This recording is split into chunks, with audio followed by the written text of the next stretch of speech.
nous retrouvons nos amis pour la suite et la fin de ce débat avant de parler du Togo et d'analyser les propos du ministre Gilbert Baora qui dit que la gratification des enseignants sera débloquée fin janvier, c'est-à-dire fin de ce mois. On continue notre voyage sur le Mali. C'est l'actualité et c'est intéressant. La Guinée se désolidarise complètement des sanctions de la communauté.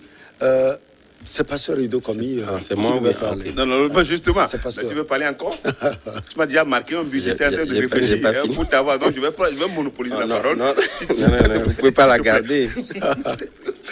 Donc, vous savez, la Guinée se désolidarise parce que jusqu'au jour d'aujourd'hui, la CEDEAO n'a jamais été une communauté de peuples. Une communauté et les chefs d'État même sont conscients et disent qu'ils vont passer de la CEDEAO des chefs d'État à la CEDEAO des peuples. Ce qui veut dire qu'ils ont senti qu'il y a échec. Parce que jusque-là, elles n'ont pas été proches, la CEDEAO n'a pas été proche des peuples. Et pour moi, je ne serais fier de cette communauté que si elle s'intéresse à la situation des peuples. En ce sens que quand il y a des arrestations arbitraires, quand on opprime les populations, on veut voir la position de la CEDEAO. Quand on met les gens en prison de manière arbitraire, que la CEDEAO intervient. Là, je sais que ça concerne un membre de la communauté de l'espace. Et là, je serais fier d'être jusque-là. J'ai peur de cette communauté parce qu'on peut me larguer en prison, on peut larguer les citoyens de la communauté en prison, la CEDEAO ne dira rien. La CEDEAO peut même jouer à la médiation, on peut même arrêter les gens à la barbe et au nez de la CEDEAO, elle ne dira absolument rien. Ça s'est passé. Donc c'est pour dire que je ne me retrouve pas dans cet espace. Et c'est pourquoi moi, personnellement, en tant qu'individu, je me désolidarise aussi de cette sanction, en tant qu'un individu. Parce que je ne vois pas cette CEDEAO régler, s'occuper de mes problèmes en tant que communauté. Alors qu'elle est une communauté des peuples. Elle entend être une communauté, elle prétend être une communauté de peuples. Donc, ce que le peuple, la Guinée est en train de faire, je crois que c'est remarquable. C'est un signe pour dire que à la CEDEAO, que jusqu'à l'heure où nous parlons, elle n'est pas en mesure de s'occuper des besoins des peuples. Et pour finir, c'est vrai quand même qu'il y a une porte qui est ouverte. La porte est toujours ouverte. Une petite porte qui est ouverte par rapport aux médicaments. Et aux médicaments, c'est ça? Aux médicaments et aux besoins, c'est-à-dire aux besoins fondamentaux. Parce que c'est là, j'ai senti quand même que c'est là où on attend la CEDEAO. Parce que là, il est question du besoin des populations. Si c'était fermé totalement, en tout cas, elle a pensé aux populations. J'aurais pu écrire sur mon front, je ne suis pas de la CEDEAO. Je dirais carrément ici, là, je ne suis pas de la CEDEAO. Mais dans ma tête et mon cœur, je sais que je ne suis pas de la CEDEAO. Parce qu'elle ne me rassure pas.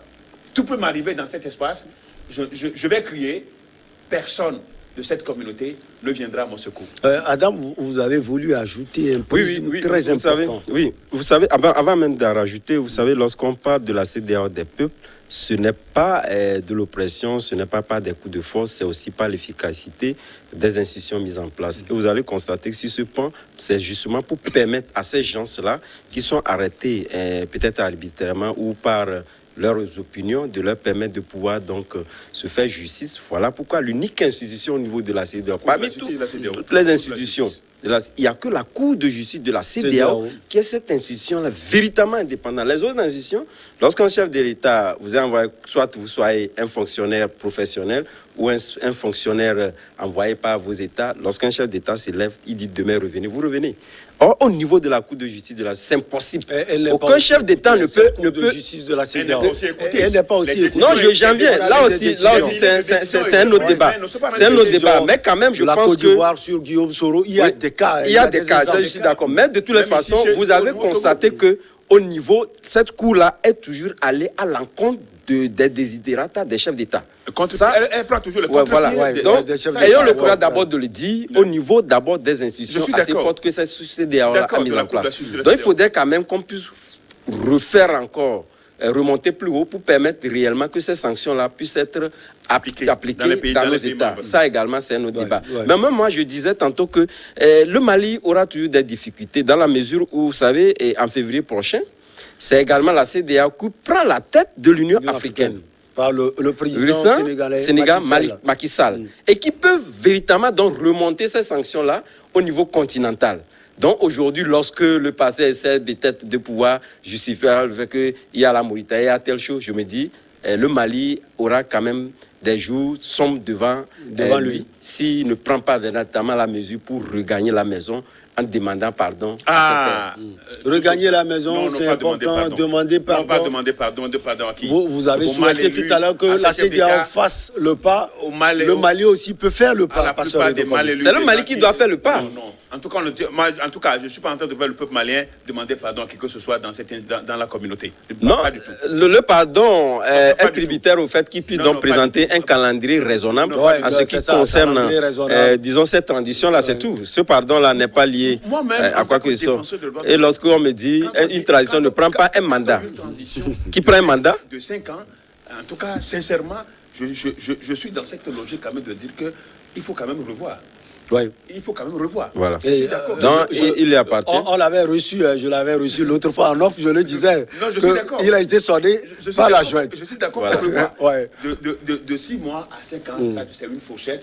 Il faut quand même réduire. 3 ans peut-être, 2 ans et demi. De 3 ans, je crois que les discussions peuvent aboutir sur cela. Bon, heureusement quand même, lorsque vous prenez tous ces cadres-là qui sont autour de l'agent aujourd'hui, personne n'est contre le fait que ce laps de temps-là puisse être discuté et être revu, disons, à la baisse. Et je pense que la junte, d'ici très peu, va prendre quand même une meilleure résolution. Parce qu'il faut analyser la chose à court et à long terme. Et à long terme, comme je le disais, les difficultés risquent de s'abattre davantage sur le Mali.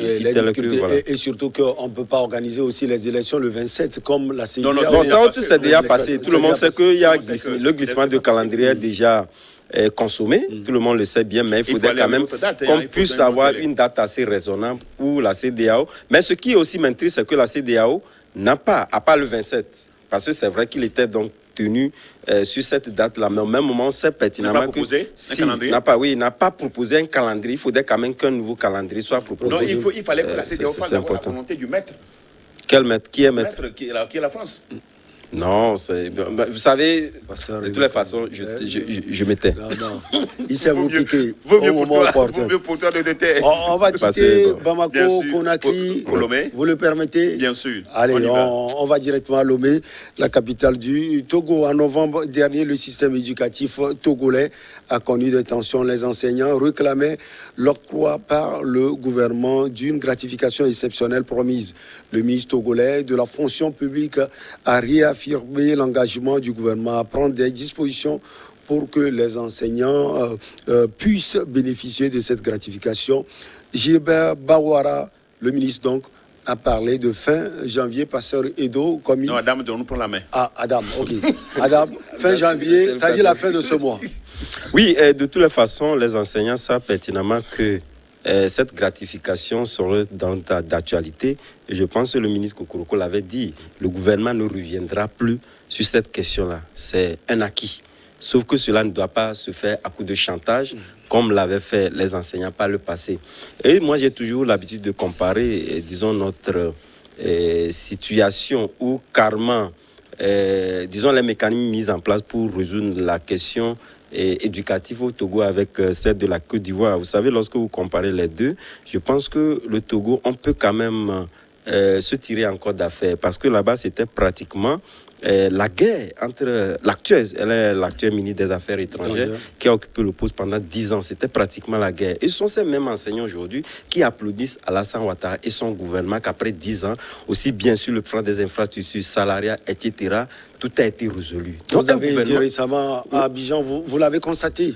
Non, c'est un constat, même au niveau du privé. L'État a eu donc à dégainer véritablement de l'argent pour accompagner également le privé. Et c'est un constat fait. Aujourd'hui, vous allez constater que nous sommes pratiquement dans un secteur où on entend pratiquement plus aucun enseignant parler d'un point de vue salarial et au niveau des infrastructures.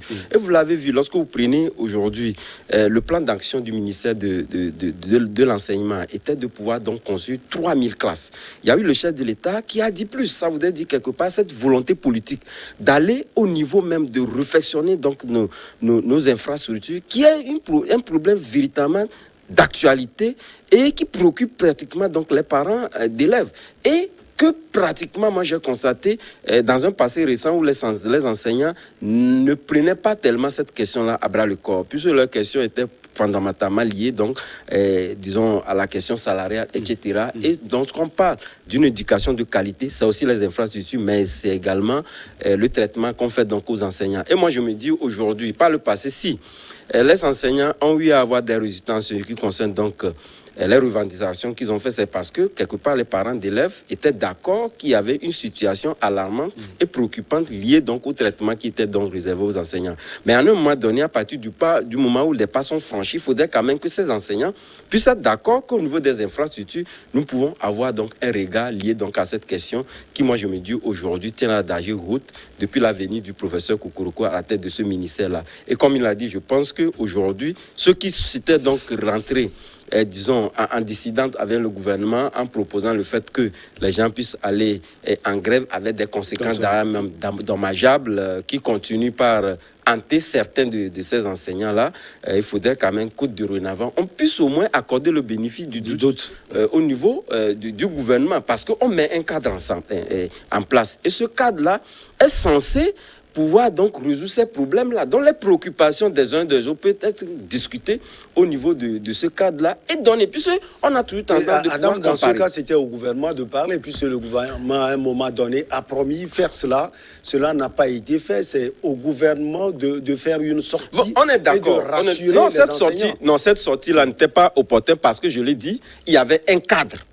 Et le cadre, c'est vrai que le cadre national du dialogue social essaie de faire des sorties par moment. On n'avait pas fondamentalement besoin qu'à chaque fois lié donc à cette question de gratification, qu'on puisse donc aller donc, à des grèves en oubliant qu'il y a d'autres questions préoccupantes telles que les questions des infrastructures qui est alarmante et préoccupante et sur lesquelles on n'entend pratiquement pas on n'entend pratiquement pas les enseignants se prononcer. C'est ce qui a fait qu'aujourd'hui, la population ou les parents d'élèves essaient d'être, disons, en conciliabule avec le gouvernement en disant que voilà, nous sommes d'accord que la question des infrastructures puisse être la question préoccupante au niveau des engagements, au niveau de certains prises de décision.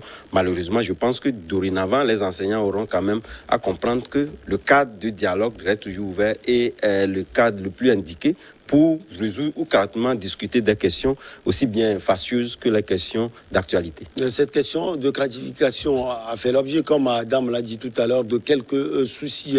On l'a vu au Togo, l'un écoulé, Pasteur Edo Komi, le ministre Gilbert Bawara rassure. Oui, bon, avant de venir peut-être à la gratification, il faut quand même parler de... il faut quand même intervenir au sujet de ce qui est fondamentalement lié à l'éducation, parce que pour une éducation de qualité, il faut avoir les infrastructures. Et les infrastructures, c'est devoir regarder, c'est-à-dire de l'État, les responsabilités de l'État d'en construire. Et on ne peut pas jeter de pierre ni accuser les enseignants de n'avoir pas parlé lors de leurs revendications, parce qu'ils n'ont même pas besoin de dire ça dans leurs revendications, parce que ça doit être un programme, une préoccupation de l'État de construire des infrastructures, des bâtiments appropriés pour que les gens puissent bien apprendre. Ils n'en ont pas besoin. Les enseignants n'ont pas besoin d'en parler parce que c'est des faits qui sont là. Vous voyez des trucs en banco, vous voyez des trucs en paille, vous voyez les enfants sont assis même sur des bambous. Tout ça là, c'est clair, c'est déjà là. Les faits sont déjà, les défenses sont déjà là. Alors, en revenant à ces 3000 classes scolaires qui ont été revues à 5 000. Qui ont été revues à 5 000. Qui ont été revues à 5 000, justement. Mais je crois que avant de nous promettre ça, il faut nous dire combien on en a fait pendant 15 ans. Qu'est-ce qu'on a construit? On a construit combien? Non, mais je pense que... Bon, combien- Non, il y en a. combien ils ont Il y en a. construit? Non, moi, je peux... Non, je ne veux pas que tu dises. Non, je ne dis pas, parce que... Non, les résultats sont là. Je veux vous orienter. Non, ils auraient pu nous dire Je veux que juste vous orienter, que pour vous avez quand Nous même... avons construit tel. On peut l'écouter quelques secondes. Non, c'est ce que je dis. Non, je ne monopolise pas la parole. Je dis, peut-être que l'information lui a échappé. Moi, je veux justement l'orienter, puisque nous, en fin d'année, nous sommes revenus, Ouais, ce qui a été fait depuis rapidement. 2010 jusqu'au jour d'aujourd'hui. Et là, vous avez tout. Rien n'est occulté en ce qui concerne. Donc, sauf que la question n'était pas, c'est-à-dire à partir du moment où les enseignants étaient beaucoup plus calqués sur les questions liées donc aux primes, à leur poche directement. Donc ça fait que l'État n'a pas pu déployer entièrement la théorie qu'il voulait donc déployer à la hauteur des souhaits de ses engagements. Mais je vous dis, non pas failli, je vous ai dit, je vous donne une référence. Vous allez par exemple sur nous, notre site, nous avons fait, disons, un bilan lié depuis 10 ans, 2010 jusqu'à 2021 ou 2022 avec les prévisions qui sont engagées, vous verrez que véritablement Disons 11 ans. les chiffres. Les chiffres sont là. OK. Parce que vous êtes servi. On va lui demander... Je peux aussi lui en pousser tout à l'heure en offre déjà le journal dans lequel nous avons quand même repris tout ça là. C'est des annonces, c'est des effets d'annonce. On dit on va nous construire ceci. Bon, moi j'attends pour voir. Parce que jusque-là, je n'en crois pas du tout. Parce qu'on en avait dit par le passé. Vous allez dans certains endroits où les premières pierres ont été mises en terre pendant des années. On n'a jamais vu rien sortir. Il y en a un peu partout où on va poser. Même au grand marché de Lomé, il y a aussi, peut-être que Jean-Pierre Fabre avait trop parlé pour dire que c'est lui qui va gérer. Donc on a dit, bon, on va laisser ça pour qu'il gère les pierres, la pierre qui est enfoncée dans le truc. donc je dis que... Maintenant, quant à la gratification, je crois que c'est... il y avait une incompréhension entre le gouvernement et les enseignants. Parce que le gouvernement parle d'une promesse, que c'était une promesse. Hein. C'était une promesse, donc on a promis. Mais quand vous avez promis, vous êtes liés. La promesse, c'est une dette. C'est une dette. Maintenant, est-ce que c'était écrit noir sur blanc, noir sur blanc, que ça avait été fait? Il y avait une interprétation erronée, comme l'avait dit. Tout le monde interprétait. Ça allait dans tous les sens. Et il n'y avait pas eu une certaine sérénité pour que les gens se parlent, pour que les enseignants et le gouvernement se... À toutes les façons. Dans le cas, il est permanent. Il ne date pas d'aujourd'hui. Moi, je ne suis pas d'accord qu'il y ait de débrayage. Parce que ce que les enfants voient, c'est-à-dire quand il y a débrayage, c'est une situation qui n'est pas normale. Et donc, les enfants que nous voulons faire, ce que nous voulons faire relève de demain. S'ils voient tout ça, là, ces mouvements-là... C'est aussi éducatif. Ça démoralise. Psychologiquement. Mais du coup, les enseignants sont obligés parce que ils sont devant une situation, un interlocuteur peut-être qui est fermé, et du coup, ils peuvent aller à ce que nous avons vu. Donc, je crois quand même que nous souhaitons quand même qu'il y ait de sérénité. Le ministre, c'est encore une promesse, d'ici fin janvier, je crois que c'est écrit, c'est parlé, tout le monde a entendu, d'ici fin janvier. Alors, il va falloir que le gouvernement prenne ses responsabilités pour pouvoir tenir dans le délai cette promesse-là, pour qu'en février, pour qu'on ne tombe pas dans le mois de février et qu'on voit encore du bleu, en fait, qu'on ne voit rien venir. Là, c'est ça. Maintenant, c'est dit que ça va être fait. Donc, il faut qu'on va tenir le gouvernement sur sa parole. Les enseignants, vraiment, en ont besoin. Mais aujourd'hui, ce qui est fondamental, c'est qu'on a besoin des bâtiments scolaires. Voilà. Des bâtiments scolaires de Lomé en séquence, on en a besoin dans les publics, on en a besoin parce que quand vous allez dans les fermes, dans les villages, vous voyez là où nos enfants étudient, c'est vraiment déplorable. Et ça, vraiment, sur ce plateau, on le dit encore, on continue en tant que société civile, on continuera par tenir le gouvernement par rapport à ces promesses pour que nous puissions voir des bâtiments scolaires qui puissent permettre à nos compatriotes, à nos jeunes enfants, à nos enfants de pouvoir évoluer dans des conditions optimales. Ce qu'il faut aussi rajouter, c'est que moi, je salue avec la mise en place donc, de nos communes. Ils font véritablement donc, un travail titanesque en ce qui concerne les infrastructures et l'apport qu'ils font également au niveau des bas, etc. Et ça, nous ne le disons pas assez. Mais ce qui est important, moi, je pense que le moment est désormais venu. Si le pasteur de Komi, qui a toujours, disons, défendu ces enseignants-là, trouve opportun réellement que c'est une question aujourd'hui qui doit être la question primordiale en ce qui concerne les revendications. Il est temps que ces enseignants également nous, en tant que parents, nous pourrions les voir aller en débrayage parce qu'ils veulent véritablement des infrastructures. D'accord. Parce qu'il est temps.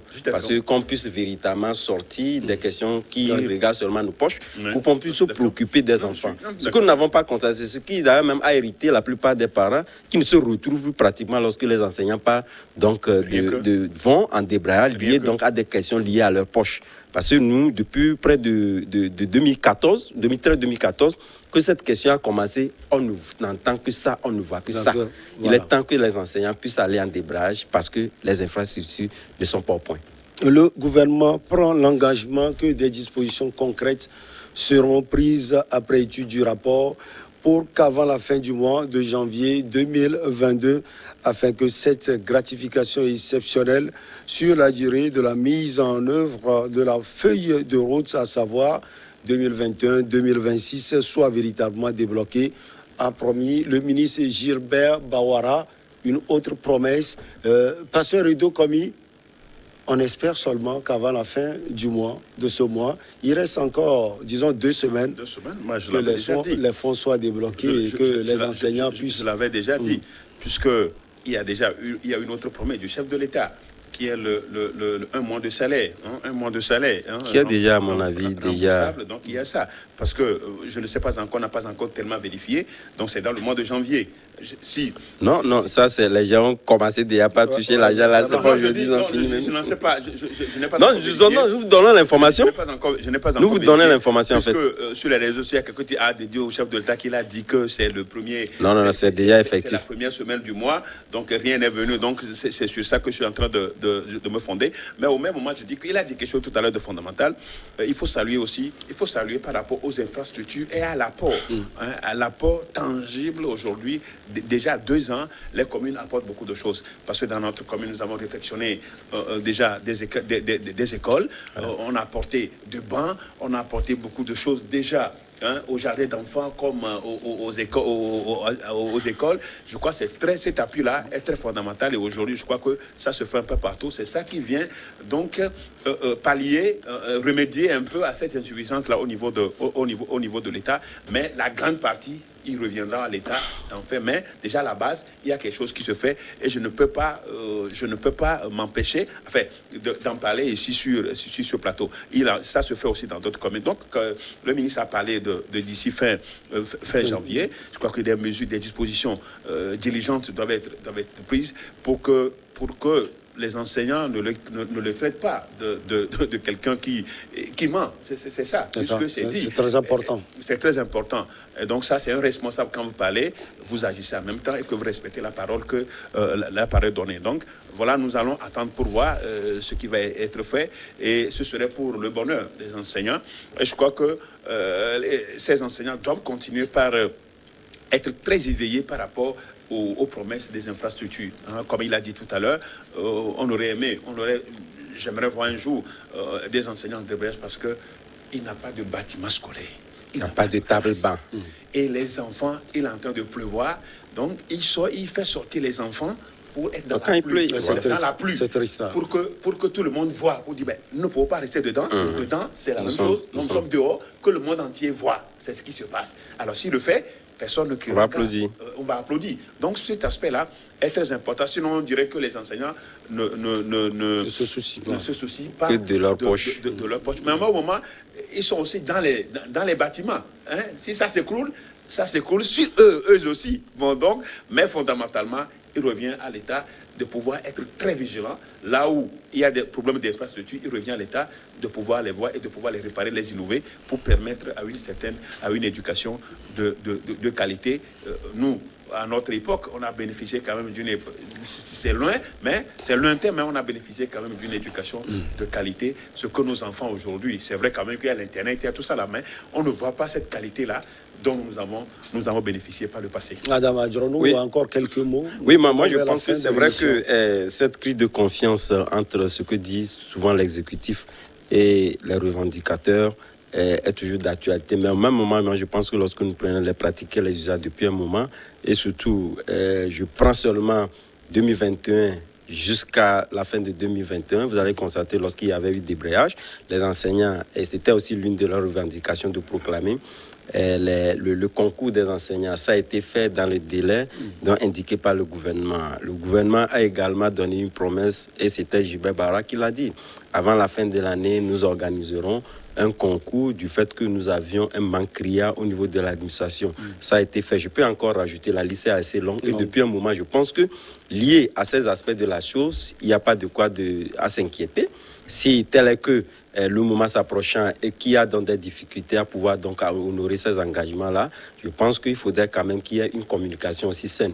Et Dieu merci, ils ont un cadre de discussion qui récemment avait mis sur la table un certain nombre de revendications, où pratiquement il y avait des relevés de conclusions liés donc à ce cadre-là, et ce sont ces relevés de conclusions qui ont permis donc au ministre de pouvoir donner ce délai indicatif 2021-2026 lié donc à la feuille de route quinquennale du gouvernement. Et comme il avait déjà dit, ce serait donc rétroactif jusqu'à près de 5 ans. Et je pense que sur la ligne, on peut accorder en tout cas le bénéfice du gouvernement lié donc à ces aspects de la chose de positivité qu'ils ont su donc nous imprimer. Et je pense que déjà ils impactent pratiquement cette crise de confiance qu'on a toujours constatée par le passé. Et aujourd'hui, je pense que toute bonne analyse peut quand même dire, sans se tromper, que le gouvernement a en train de vouloir prendre véritablement la hauteur de la chose en évitant de donner les promesses non tenues. Non, juste wait and see. Parce que moi, je ne fais plus tellement confiance à ceux qui nous dirigent par rapport à leurs promesses. On va devoir attendre. Mais tout à l'heure, quand il parlait justement de ce concours de recrutement de fonction publique, dont la date de clôture a été repoussée encore peut-être d'une semaine. Vendredi, oui, jusqu'à vendredi. D'une semaine. C'est à fait bien, mais je crois quand même que il y a beaucoup qui vont certainement encore postuler. Et tout ce qu'on aimerait, c'est que les résultats soient rapidement proclamés dès que ils vont écrire, pour que ça ne dure pas. On a connu des concours qui ont duré des années. Il a fallu des trucs, des dénonciations pour que ça puisse être fait. Au moment où je m'adresse au ministre Kokoroko, c'est vrai quand même qu'il est venu avec une certaine ardeur, une certaine hargne, mais je crois qu'il va falloir qu'il temporise un peu par rapport à des décisions, des fois décisions qui vraiment, de ma foi, ne font pas l'unanimité. Et surtout l'exclusion de ce jeune homme-là, de cet élève, il va falloir quand même qu'il revoie ces décisions, parce que l'exclu de tous les établissements scolaires l'expose à quoi? On l'expose finalement à quoi? Il va faire quoi? Donc nous demandons vraiment l'intervention pas l'intervention, parce que c'est le ministre qui a déjà pris une démonstration de l'instruction de ses chefs. Non, je pense que la diligence, la diligence pour que ce combat, cet élève-là puisse reprendre. Mais c'est une constante. Ce qu'il faut faire remarquer, c'est une constante liée au fait qu'il ne tolère plus les enseignants à pouvoir donc faire de n'importe quoi. De la même manière, il ne va pas tolérer les élèves à pouvoir peut-être porter des mains sur les enseignants, etc.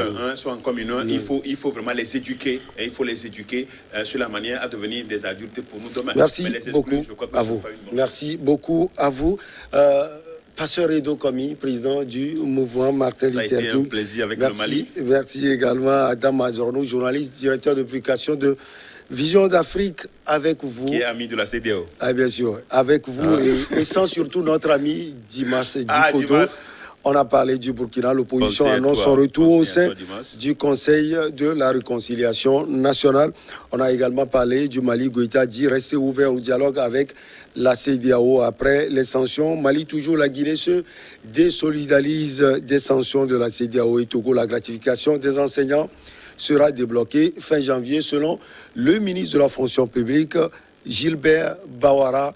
Coucou spécial à Dimas Dikodo. Dimas, coucou spécial à toi. On pense toujours à toi. À vous, cher ami. Merci également à vous. On se retrouve la prochaine fois. À très bientôt.